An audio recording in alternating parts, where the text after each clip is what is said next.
Et bien sûr, avec plus de précision, c'est la dévaluation de la livre égyptienne durant 2016. Et en même temps, on trouve qu'il y a des effets néfastes et des bons effets sur l'économie égyptienne et même sur le quotidien des citoyens. C'est pourquoi nous avons actuellement au studio de Nal TV International M. Hani, ou plutôt Adil Mahanna. C'est un analyste politique. Vous êtes toujours bienvenu sur Nal TV International. Bonsoir et Bonsoir, très monsieur. bonne année 2017. Bonne année. En même temps, à quel point vous avez vu que 2016 était une bonne année pour les citoyens égyptiens, économiquement parlant? Permettez-moi tout d'abord de renouveler mes souhaits à vous, à votre équipe. Très bonne année 2017. Beaucoup des analystes, en fait, regardent 2016 avec beaucoup de pessimistes. Au contraire, moi, je vois que 2016 était une bonne année. Au contraire, ce qu'ils pensent toujours beaucoup des analystes. Moi, je regarde toujours avec une vision un peu générale, un peu macroéconomique. Au niveau 2016 a quand même été témoigné à une baisse considérable d'émissions des gaz CO2, c'est-à-dire à 3 ans consécutifs, l'effet sur l'environnement était maîtrisé. Ça, c'était une bonne chose après la réunion de COP21, une bonne chose pour la planète. Aussi, on remarque aussi à 2016, il y a presque 94% des enfants à l'âge de scolarité sont scolarisés au niveau du monde, jamais arrivé. Donc c'est une bonne nouvelle pour 2016. Aussi, si on parle un peu de politique militaire, etc., on témoigne quand même il y a moins ou moins de guerres dans le monde, sauf bien sûr quelques régions de le monde, surtout ce qui se passe dans la Syrie. Donc grosso modo, on voit quand même 2016 n'était pas vraiment très mauvaise année. Parlons de l'économie égyptienne. C'est vrai, le gouvernement a adopté quand même un mélange un peu moins clair, mélange entre une politique de stabilité et une politique de relance économique. L'austérité, c'est bien sûr été bien clair, surtout après le préaccord avec le Fonds monétaire international en août 2016 et par conséquent, bien sûr, les décisions de notre banque centrale de dévaluer la monnaie égyptienne à presque 48%. Et ensuite, on voit très bien les conséquences néfastes, les conséquences très lourdes sur les citoyens égyptiens, mais c'était toujours, n'importe quel programme d'austérité, on a toujours ce résultat qui gâche un peu l'autre côté des réformes, c'est-à-dire la politique de relance économique manifestée bien sûr à travers ce projet, méga-projet, le projet d'infrastructure à droite, à gauche, partout en Égypte. Ça, c'est des projets il n'a pas une rentabilité à court terme. C'est des projets qui vont servir les citoyens égyptiens dans quelques années, 4-5 ans. Mais c'est vrai, la côté sombre, un peu sombre, qui fait souffrir aujourd'hui les citoyens égyptiens, c'est la politique de sûreté à la suite, bien sûr, des dévaluations des livres égyptiennes et par conséquent, la montée énorme de certains produits. Même j'étais un peu étonné que certains médias français, surtout certains journaux qui essaient d'utiliser ce qui s'est passé en Égypte avec la montée de certains produits, parler du sucre, parler de l'huile, etc. Donc, mais avec un peu de recul, on voit un peu les choses un peu plus claires. C'est-à-dire, ce qu'on fait aujourd'hui, c'était une urgence. On ne peut pas rapporter la réforme économique en termes de stabilité économique. On ne peut pas la rapporter encore 1 an, 2 ans. On a supporté, l'Égypte a vécu quand même longtemps dans cette politique de subvention économique qui a fait quand même grossir et gonfler. Et même le président égyptien, durant décembre 2016, a fait déclaration très importante. Elle a dit, par exemple, que l'Égypte et le peuple égyptien a beaucoup souffert durant et a beaucoup supporté plutôt durant 2016. Donc, le président égyptien voit clairement ce qui se passe sur le terrain, ce qui se passe sur le quotidien, mais en même temps, il a fait également une autre déclaration, selon lui. Il y aura une amélioration de l'économie égyptienne durant presque 6 mois. Donc, comment vous trouvez actuellement, par exemple, les projets nationaux inaugurés par l'armée égyptienne, inaugurés par le gouvernement égyptien, en présence du président égyptien Fattah Sisi? Par exemple, durant seul le mois de décembre, il y avait 2 événements très importants. Il s'agit d'une usine des engrais de chlore, je crois, afin d'améliorer l'agriculture égyptienne.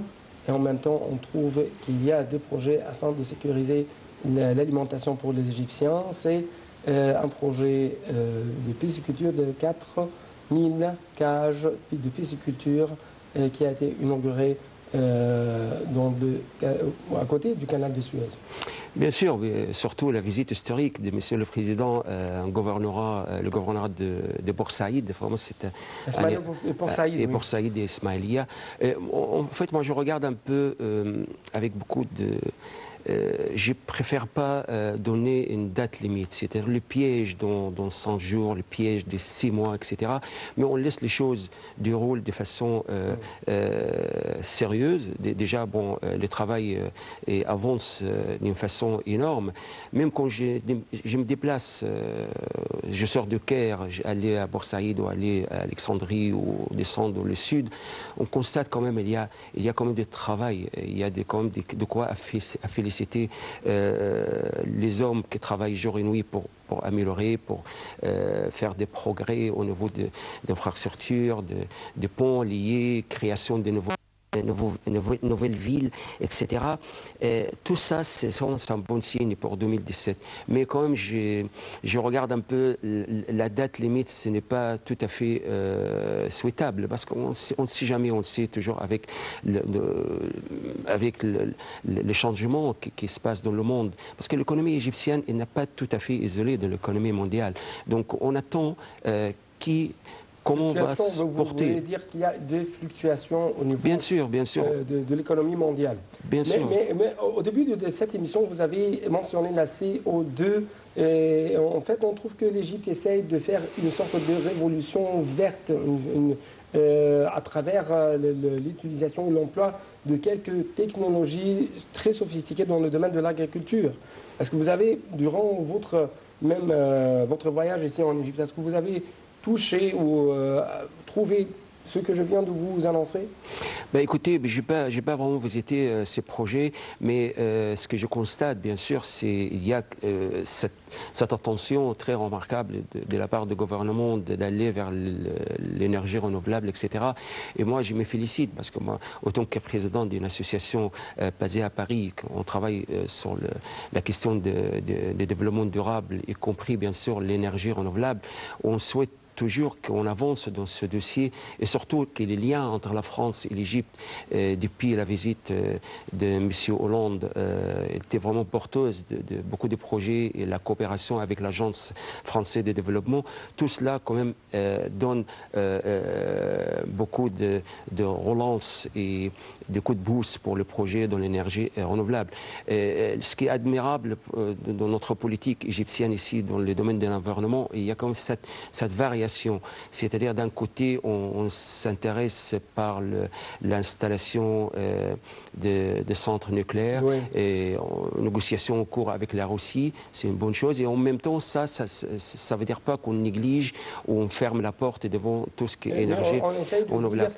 Donc voilà, la diversification, c'est quelque chose de très important. Mais si je dois jeter plus de lumière sur le centrale nucléaire qui doit être érigé ou construit par le Russe à Daba, au nord de l'Égypte.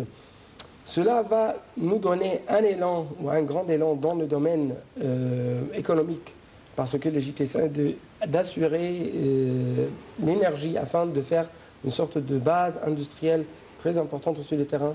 C'est-à-dire qu'est-ce qui va se passer en fait, c'est la position énergétique de l'Égypte, on sera dans une position très confortable. Surtout qu'il y a beaucoup d'études qui avancent la découverte des gisements pétroliers, etc., gazières dans la Méditerranée, etc.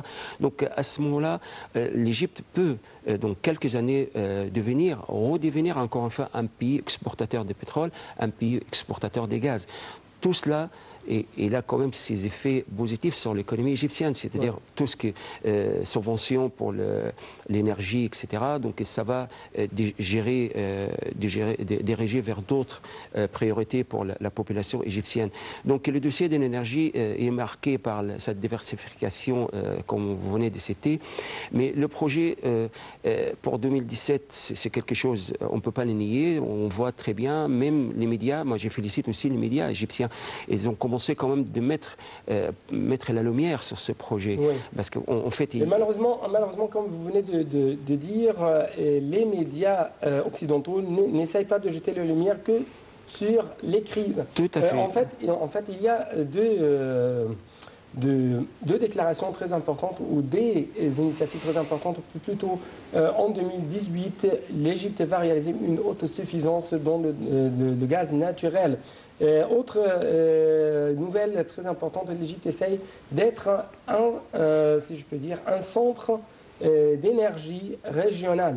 Donc l'Égypte n'essaye seulement d'être un pays exportateur ou même un pays importateur de l'énergie, mais aussi essaye de commercialiser dans ce domaine. Tout à fait, ça ne m'étonne pas, parce que nous ne sommes pas les seuls dans le nord d'Afrique, l'Afrique du Nord, parce que si on voit quand même l'expérience marocaine, elle est tout à fait remarquable dans ce domaine. Comme le Maroc est très avancé dans le domaine de l'énergie renouvelable, l'énergie, surtout l'énergie solaire, etc. Donc pourquoi pas, on a tous les moyens.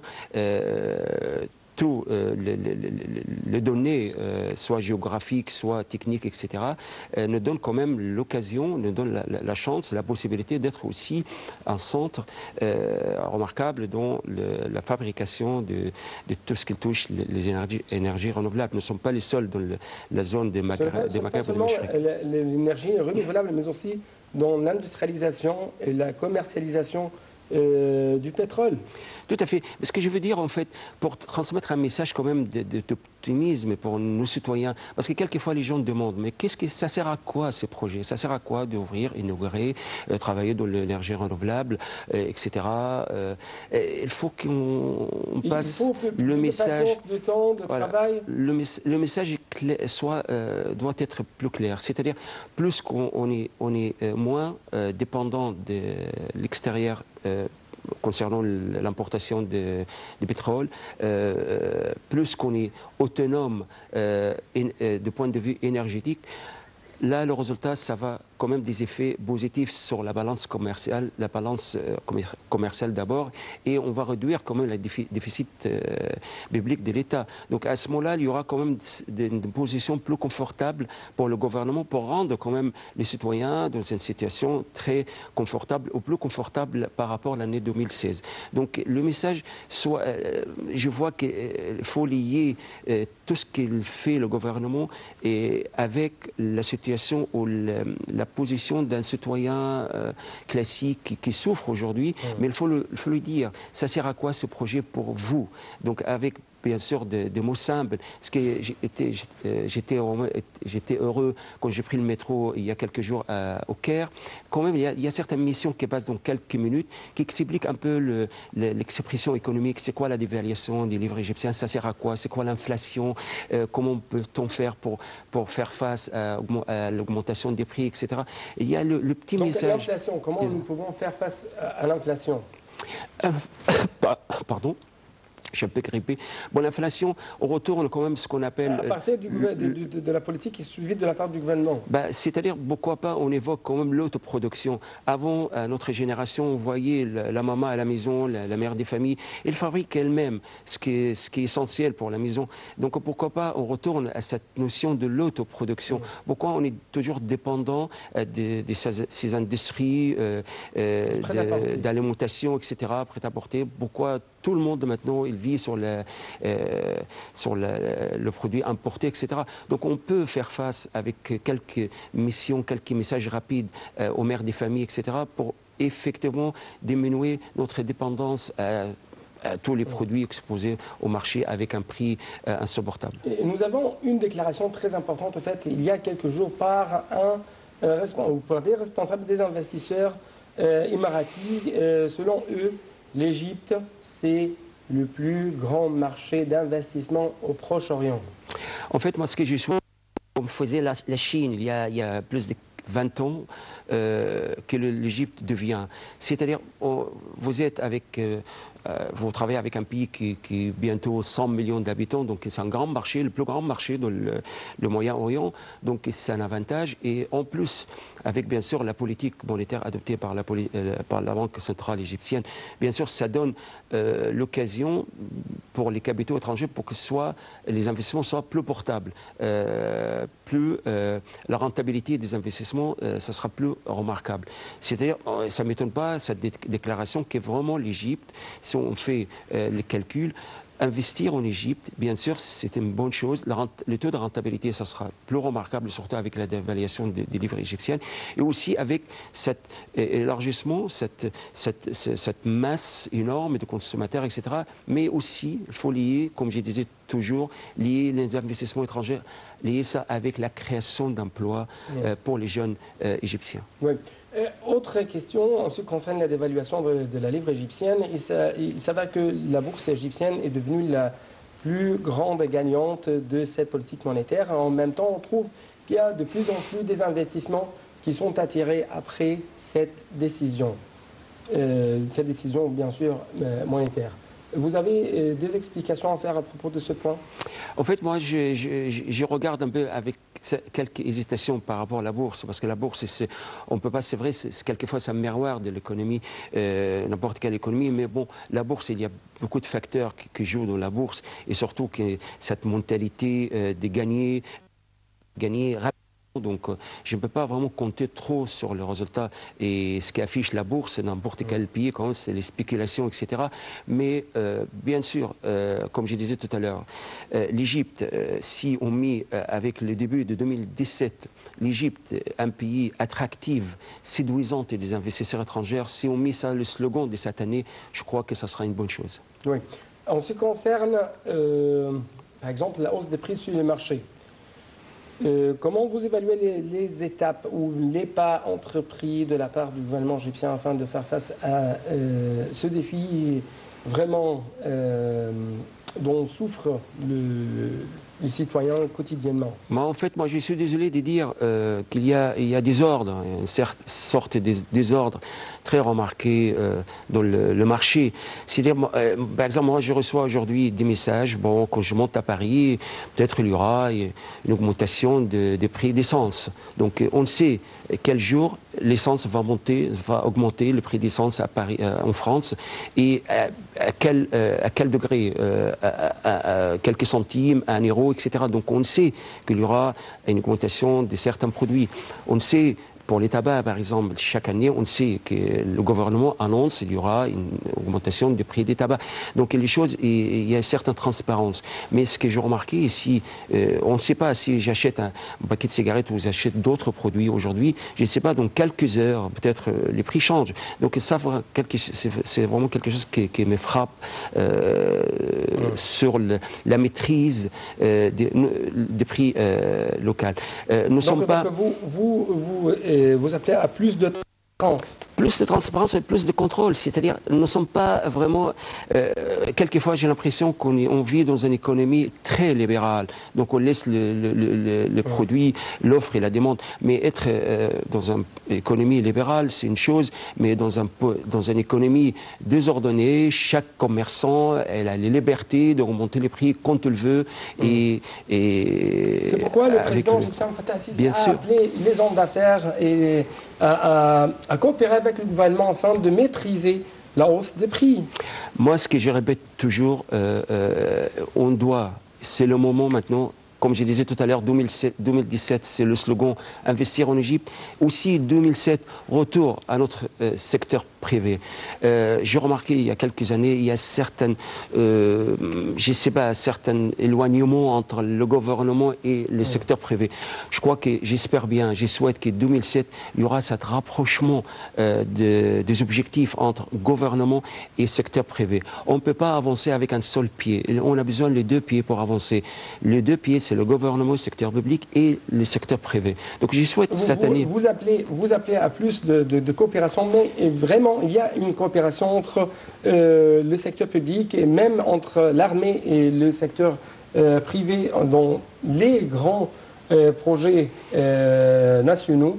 Mais d'après vous, vous appelez à plus de coopération? Oui, c'est pas uniquement le grand projet. De la part du secteur Bien sûr, de la vie quotidienne des gens. Pourquoi j'ai remarqué, bon, il y a quelques mois, certaines sociétés qui annoncent, voilà, on va vous aider pour baisser les prix. Pourquoi il n'y aura pas ce dialogue entre le gouvernement et le producteur, les entreprises, etc., pour faire un geste, baisser un peu le prix et réaliser moins de profits? Je comprends, d'un côté, les secteurs privés sont obligés parce que le prix des importations sont augmentées, etc.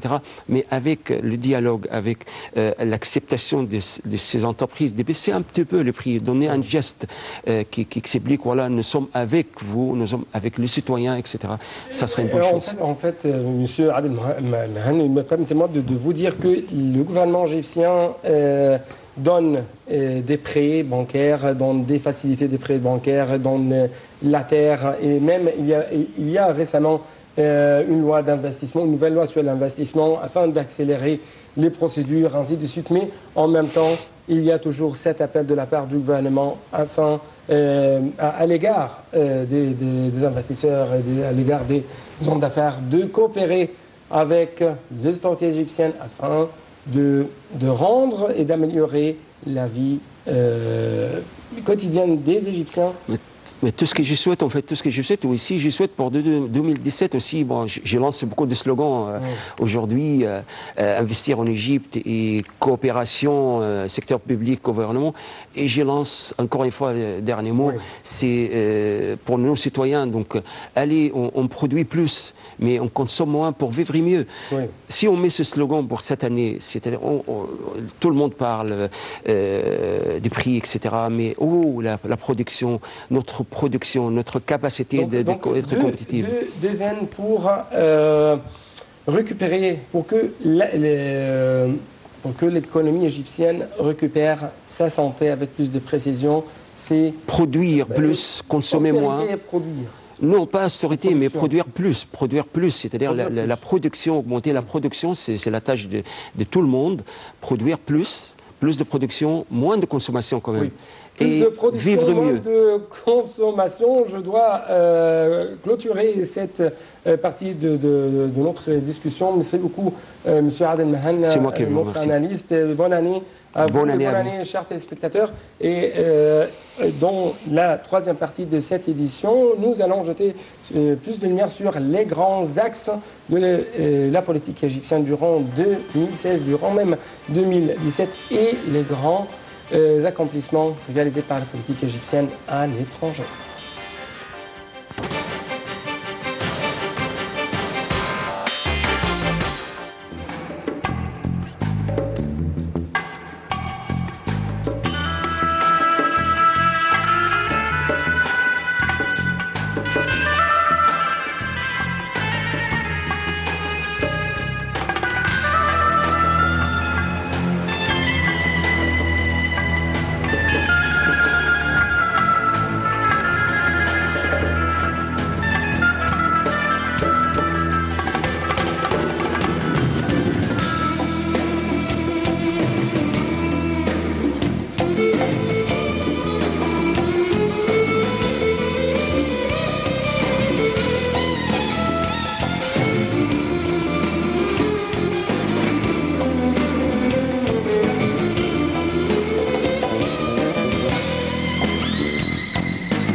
Donc pour discuter ensemble des grands axes et des grands accomplissements réalisés par la politique étrangère de l'Égypte durant 2016 et les grands axes même de cette politique durant 2017, nous avons actuellement au studio de l'Intime International notre invité, Dr Iman Billah Yassir. C'est une journaliste ou c'est une spécialiste dans le domaine du journalisme africain, mais aussi c'est un, si je peux dire, professeur.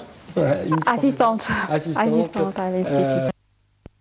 De journalisme et communication. Ah oui. Donc, tout d'abord, bonne année.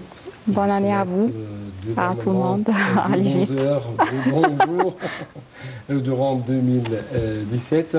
Et premièrement, l'un des axes les plus importants qui ont marqué la politique étrangère de l'Égypte, c'est le retour de plus en plus vers l'Afrique et le fait de faire des alliances avec notre frères africains. C'est vrai, vraiment, il y a des relations un peu fortes et le retour en Afrique, le continent. Je pense que c'est un signe on peut le dire, de réussite pour l'étranger, la politique étrangère, oui, de l'Égypte. Il y a des visiteurs, visites bilatérales entre les homologues du président le Sisi. On peut marquer le visite pour les pays du bassin du Nil, c'est le plus important pour nous, le visite et l'accord de l'Éthiopie, avec l'Éthiopie et le Soudan. Aussi le visite à l'Ouganda. Tous ces visites, on peut lui dire que c'est un signe de réussite pour la relation entre l'Afrique et l'Égypte. Et la réaction des Africains vis-à-vis de cette politique suivie de la part de l'Égypte vers l'Afrique tout entière, notamment les pays du bassin du Nil. Vous êtes une spécialiste dans ce domaine, oui, dans le domaine du journalisme africain. On peut dire que pour les pays du bassin du Nil, il y a un peu du peur de ces pays contre le retour. Il n'y a pas d'acceptation.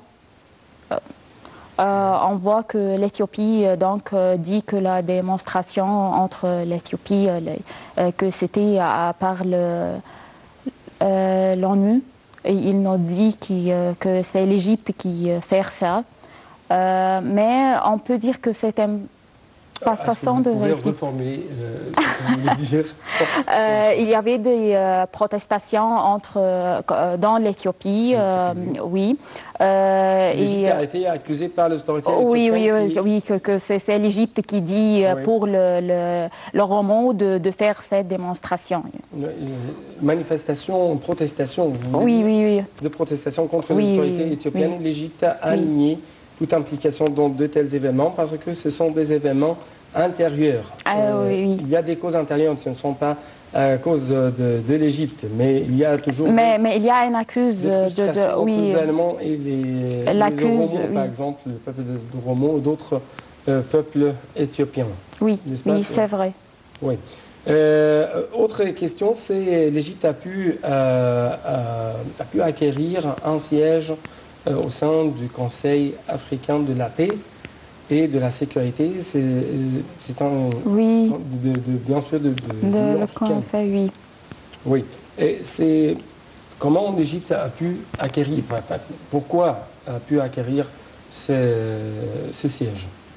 Je pense que le rôle de l'Égypte au continent africain, c'est un rôle historique. On ne peut pas l'annuler.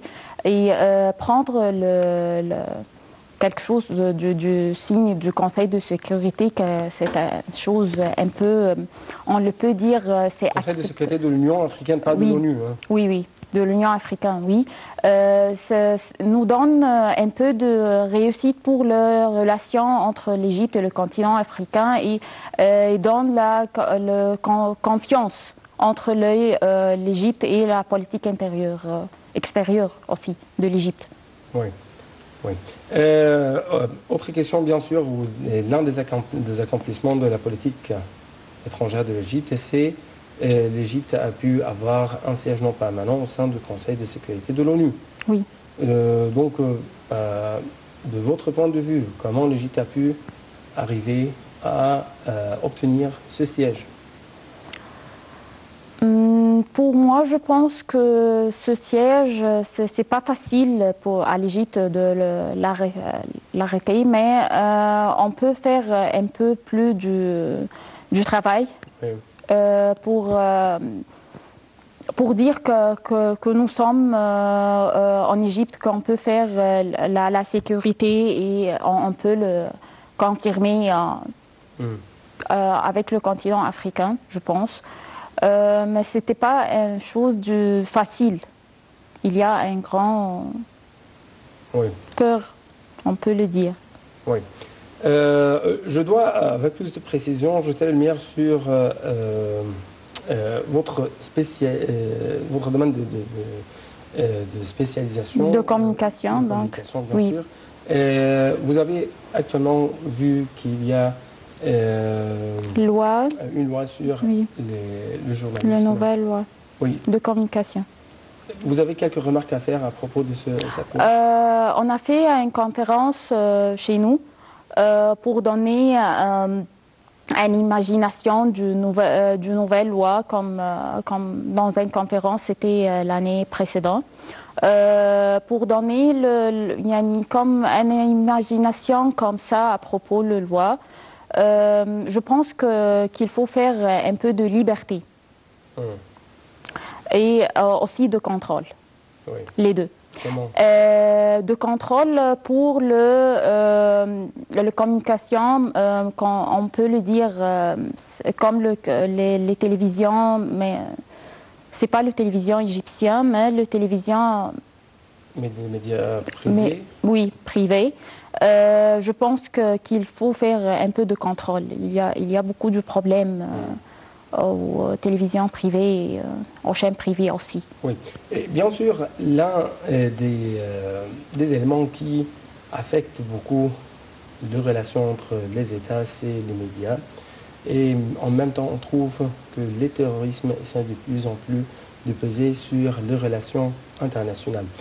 Et à propos de ce point, comment vous avez évalué la performance des médias égyptiens en ce qui concerne à l'égard des actes de terrorisme, leur couverture médiatique? Est-ce que c'était une couverture médiatique ou plus ou moins ce sont si je peux dire, une couverture qui essaye de faire un grand écho sur les terrains après ces attentats. Je pense que pour la couverture du média, à propos les terrorismes, je pense qu'il donne un peu de propagande à propos des attaques. Oui. Oui, on peut dire ça. Il fixe les attaques et les explosions, quelque chose comme ça. Il le traite d'une façon qui peut faire une propagande au terrorisme, au lieu de le diminuer. Oui, et faire une sorte d'exagération. Oui, un peu. Mais on ne peut pas dire exagération parce que c'est un signe réel. Il y a des attaques réelles. Mais je pense que la façon du traite donne un peu de propagande. Non, on ne peut pas d'exagération, mais propagande. C'est-à-dire une exagération à la lumière, par exemple, des couvertures, toujours en ce qui concerne cette nouvelle. Les médias... C'est d'après mon point de vue, vous pouvez me corriger, les médias, mais c'est toujours de traiter cette nouvelle en tant qu'une nouvelle. Mais ils essayent de commercialiser cette nouvelle à travers une certaine couverture, des correspondants, des envoyés, des analystes, des experts. Je pense... de faire une sorte afin de réaliser une sorte d'une grande audience. Et après cela, c'est les gains. Donc ce n'est pas une politique médiatique qui mène à l'intérêt du citoyen égyptien, l'intérêt même de la sécurité de l'Égypte. Je pense que... Est-ce que c'est juste ou non ce que je viens de vous proposer? Oui, et il y a un peu de juste à ce que vous dites, mais je pense que les actions même, ils sont de la réalité. Il faut, pour les médias, il faut le découvrir, bien sûr. Mais la façon de découvrir de cette réalité, c'est ça le problème, je pense. Que c'est ça le problème. Il nous donne une image, il publiait des attaques du terrorisme d'une façon qui font du propagande à la terrorisme elle-même. Oui. Au lieu de... Je pense que il donne du propagande au lieu de le faire. Durant votre étude, votre couverture en ce qui concerne les relations entre l'Égypte et les États-Unis, est-ce que vous avez remarqué quelques indices en ce qui concerne un changement dans les relations bilatérales entre Washington et le Caire après l'accès au pouvoir du président élu Donald Trump? Je pense que la victoire de Trump, c'était un clap extraordinaire pour nous. Je pense que la politique extérieure de l'Égypte dit que, ou faire la façon que c'est la victoire de Hillary, on pense à ça tout le temps. Aussi, d'après votre lecture de la couverture? De la couverture, oui. Oui, et il dit que c'était la vérité pour eux de la victoire de Hillary. C'était quelque chose d'extraordinaire que Trump, qui a été élu et qui a devenu un président pour Vous voulez dire que cette victoire a été une surprise pour les électeurs? Surprise, oui. Américains? Non, c'est pas américain. Oui. Pour nous, les Égyptiens. Pour nous, les Égyptiens. Oui. Oui. Et aussi pour l'activité, les médias égyptiens, c'était quelque chose de surprise. Oui, oui. C'est pour cela je pense que les relations entre les deux pays n'étaient pas claires jusqu'à maintenant. Parce qu'on n'a pas des dossiers un peu confirmés et des dossiers un peu raisonnables à propos des relations entre les deux pays, parce qu'on n'était pas fait on n'a pas la voix que Trump, c'est lui qui va devenir le président.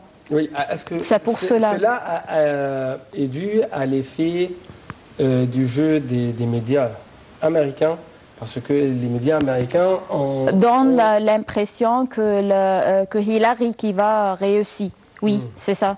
C'est l'effet médiatique, mais c'est un effet qui n'était pas réel. Oui, à propos les citoyens américains, non, c'était pas réel. Oui, mais d'après vous, en tant qu'une experte dans ce domaine, est-ce que c'était une tentative de la part des médias américains afin de changer un peu la réalité, afin de changer un peu l'opinion publique aux États-Unis? Je pense que ça nous donne l'action que le média et la communication n'est pas toujours la signe réel du pays. Oui. Il ne reflète pas toujours la même signe. Oui. Ici, même si nous devons jeter un coup d'œil sur le dossier syrien et la couverture médiatique sur le dossier syrien, est-ce que les médias ont joué un rôle, si je peux dire, erroné en ce qui concerne la réflexion de ce qui se passe en réalité sur le terrain en Syrie? Le problème de Syrie, je pense que on ne peut pas dire que la communication peut jouer un rôle ou non. Parce que la réalité, c'est un peu cachable chez vous. Mais je pense que le média là-bas n'était pas clair, mais bien sûr, parce que l'action, il a signé tout. Je parle par exemple en ce qui concerne l'utilisation ou l'emploi de quelques termes. Les terroristes sont qualifiés par les combattants, les rebelles et ainsi de suite. Est-ce que ça, c'est un jeu des médias occidentaux? Oui, bien sûr, parce qu'il y a aussi une comparaison entre les télévisions officielles de la série et les chaînes, et les chaînes privées hors de série et l'action de la technologie. Médias de technologie comme le Facebook et quelque chose comme ça, il donne une image un peu changeable. Oui, je dois conclure cette édition sur cette note très importante. Bien sûr, les médias jouent un double jeu pour n'importe quel dossier. Et 2016 était un grand témoin pour ces conclusions. Donc, je dois vous remercier infiniment pour votre intervention et votre rencontre, Dr Iman Billah Yasser, journaliste. Merci beaucoup. Merci à vous. Merci. C'était tout pour cette édition, chers téléspectateurs, et bonne année.